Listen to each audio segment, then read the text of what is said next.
I'm here putting a new chain on my saw, and I got a little burr right here on my bar. I take a flat file.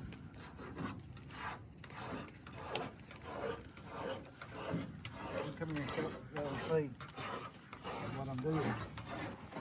See, this little burr where your chain will ride on your bar, and it's most time on the bottom side where your burr comes on, because that's where all the pressure is when you're cutting down.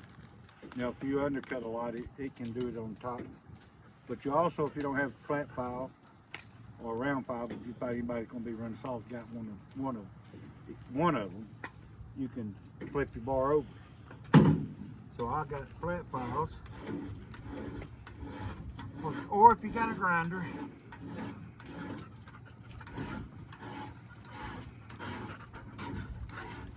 what that burr does, it catches you when you're going through the wood, and it'll hang you up, won't let the saw perform like it should.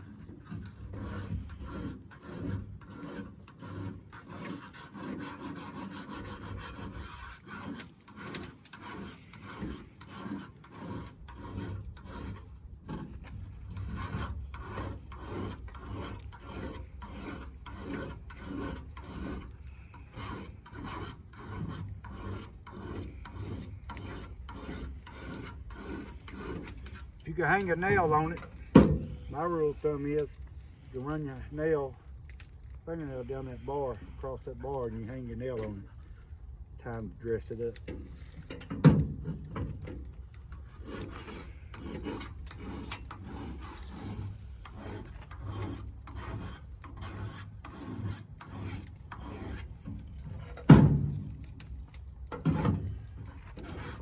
This one ain't too bad.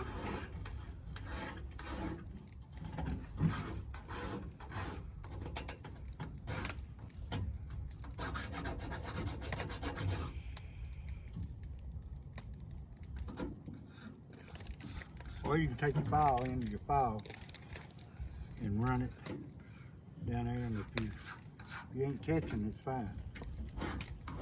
Let me see. Done back that off.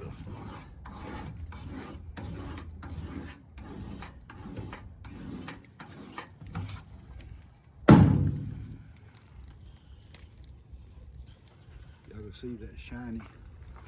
That shiny right there where I dressed it up. That's where it had the most burr on it. And when you, what do I do with my pocket knife?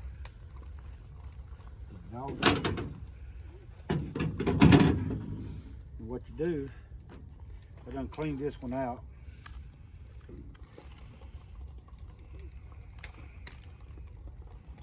You take your, every time you have your, and sometimes you have to do it periodically. You take your knife or whatever you got that'll fit in that groove, run up that groove where your dogs on your chain rides, because it'll build up dirt, bark. Then you got two oil holes, one right there, and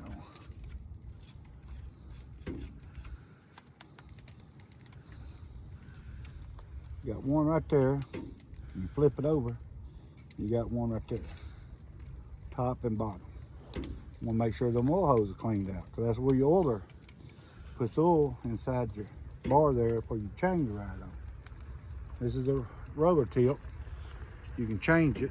It's got rivets that holds it on. When it burns out, you can also grease it. Just got a little hole right there, top, bottom. But I don't never grease them, because once you start greasing them, you better grease them. When you're cutting logs, you ain't got time to do that. And once you grease them, it's like grit, sandpaper in there, because that grease you get in there and you get dirt and all kind of stuff in there, and it's just like it'll eat that roller tip up even more. Now, if you're a casual around the house using a saw, you can grease it if you want, but I don't grease it, because every time when that oil is, if your oil is oiling right, it's putting oil on that tip anyway down in them bearings. It's got roller bearings in there. But that oil's getting in that bearing anyway. And then most time, every time I burn a tank of gas, when I'm pouring oil in the chainsaw, borrowed chain oil, I always come down here, put just a little dab of oil on that, move it around, and it'll seep in that hole. But like I said, if your saw is oiling, it's gonna have oil in there anyway. But I'm putting a new chain on it. That old chain is still okay, but that 28-inch bar, it's a lot of filing, a lot of teeth on there. And that's how I want to do it anyway. Let me do it.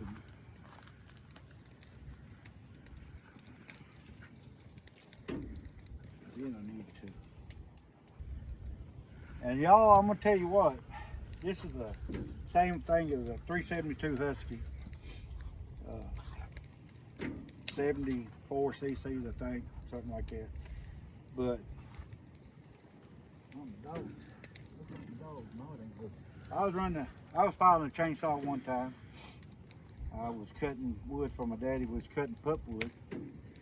Anytime you file a saw, you better have gloves on. I'm telling you, you better put gloves on, because I was filing across, didn't have no gloves. I wasn't about 12, 13 years old. Y'all, I was out there at 12, 13 years old cutting down logs with a saw this big and bigger.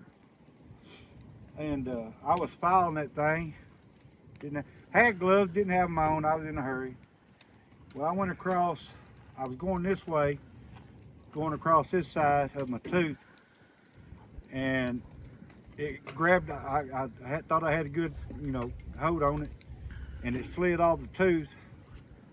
I don't know if y'all can see it or not. You can't hardly see it anymore.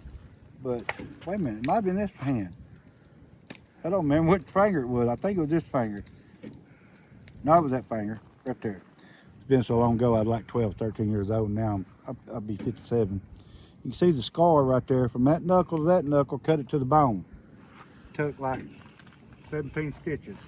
So when it slipped off, I hit that tooth and it just ripped it open. So I had to go have that sewed up. So wear your gloves. Good leather gloves is best, but you know, out in the woods we usually just wore them old black gloves, cloth gloves. So, but anyway, I don't do safety like I should a lot of times, but when I'm filing the saw, I put gloves on. So this thing will hurt you whether it's running or not.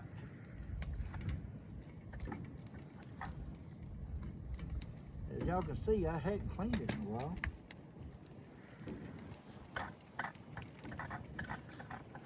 This is your sprocket right here, and your clutch, centrifugal clutch, just like my sawmill has on it.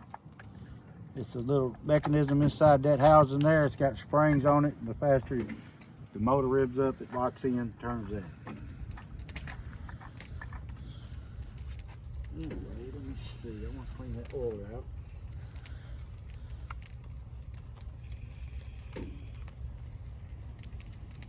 Make sure there's no trash in that oil. Right here's your oil. This is your oil, where the oil comes out at. Right here. It's got like a little oil pump in there. You can adjust that too. Mine, I think, right on the bottom here somewhere. You can adjust the oiler to put out more oil. You really want it to burn about use a tank of oil to a tank of gas, and that way your chain staying lubricated good.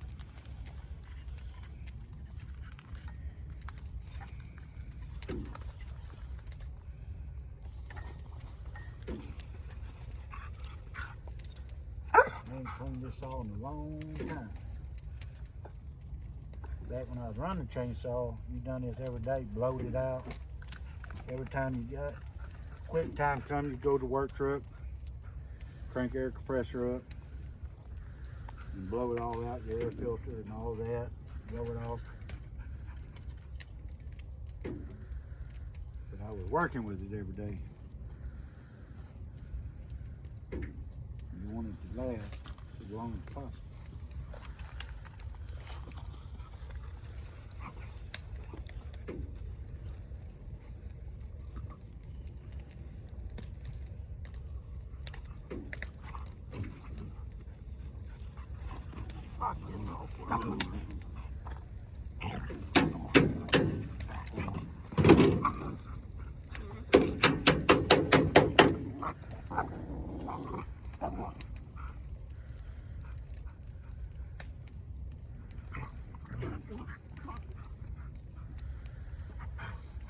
This is your chain tensioner. That little deal right there. Got a screw right there. You turn it and it moves your bar in and out, tightening your chain up. You want to keep your chain tight all the time, because that chain, if you ain't got leg chaps on, what they call saw-proof pants, leg chaps, that chain jumps off and it comes back and hits you. It'll cut you wide open. And this is supposed to stop that, prevent that from doing that. When it comes off, you know, down, it's supposed to hit that, but that, you know, that don't always work.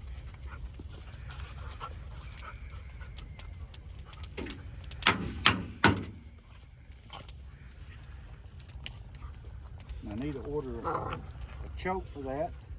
Broke the choke on it. Ooh, the grass. What? The grass. It's on fire. Get it. Hurry up, homie.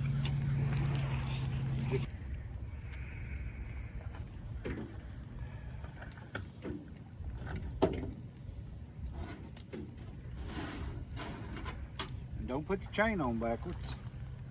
I've done it before. Every saw hand has. Everybody that's ever put the chain on has done it. They might not tell you that they've done it, but they've done it. Now, I'm hoping this chain ain't too long. I ordered it offline.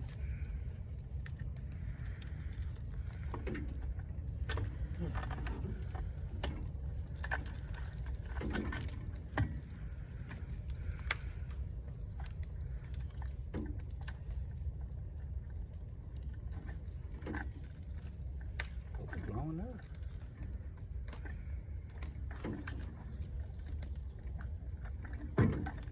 I got to put a link in it.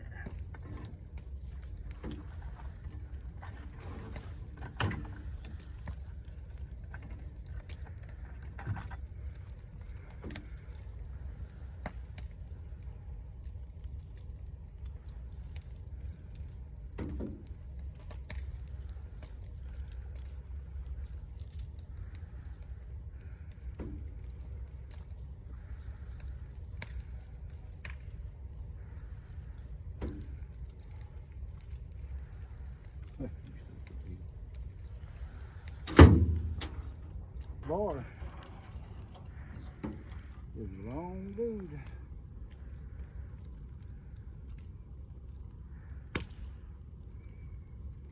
Oh man, that's gonna be close to being long enough. I don't know. May not be. Thought I got the right length.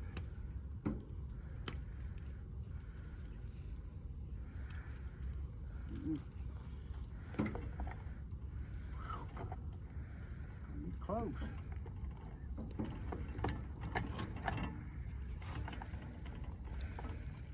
Got room to stretch.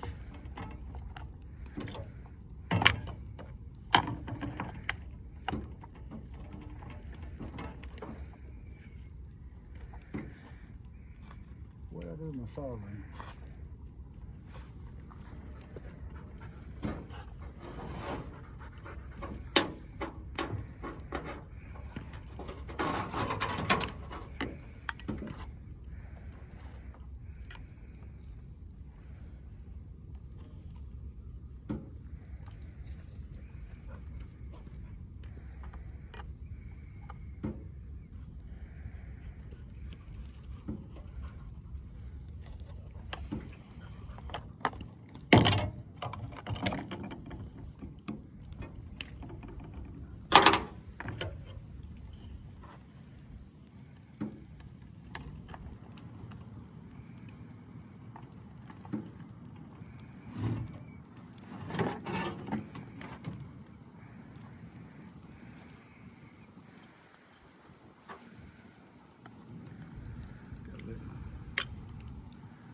Tension all the way back.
asphalt ain't the best place to put it, to work on it.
Close it.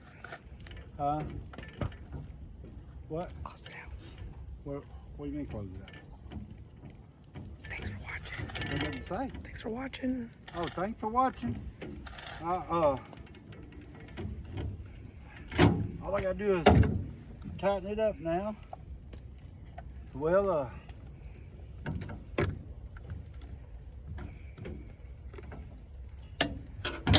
what I always do. Well, I guess I'll go ahead and let y'all finish watching. Hold it about right there.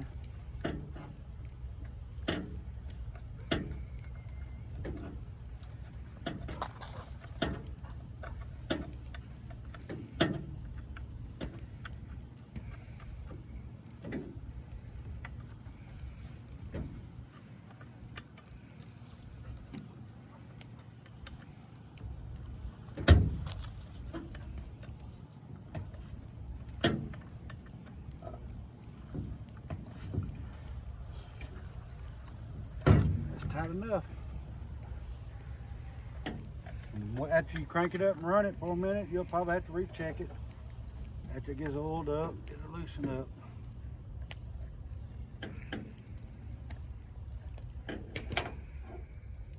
These damn gloves is just a little bit too damn big.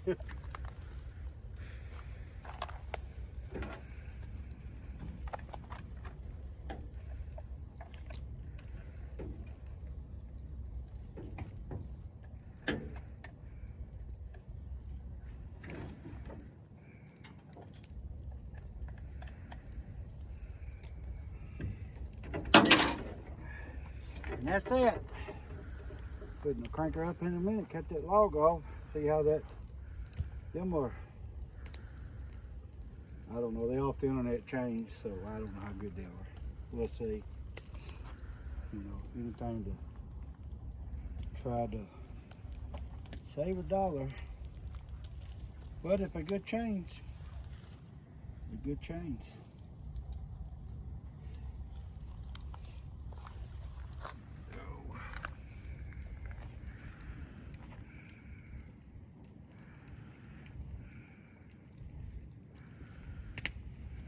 Anyway, I'll probably have to cut the drags and stuff off of it later. Well, I'm gonna let y'all go. Appreciate everybody for watching. And that's how I put my chains on. Change my chains, clean my bar, stuff like that.